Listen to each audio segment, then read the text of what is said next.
Danes v parlamentu nas je sicer sprejel podpredsednik parlamenta, ki nam je zagotovil, da bo parlament, kolikor je v njegovi moči in kolikor bo imel podpore skupaj z vlado, ustregel tistim našim zahtevam, ki so nujno potrebne sprememb, tako da bomo prišli do zakonov, ki bodo ščitili tudi male in srednje delodajalce.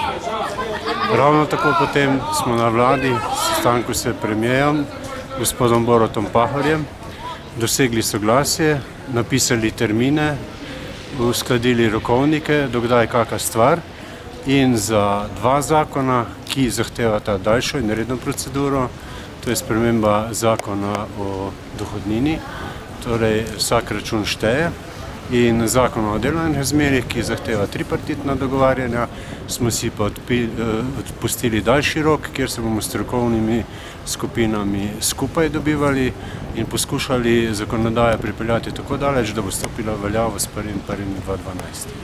Se pravi, 1.1.2012 je zdaj zadnji rok, da za ta dva še odprta zakona. Kaj pa za ostale? Ostale pa mislim, da mora biti do našega foruma že vsi sprejeti. In tudi procedura je tako naravnana. Naš forum pa je 13. aprila 2011 v Ljubljani na Gospodarskem razstavišču.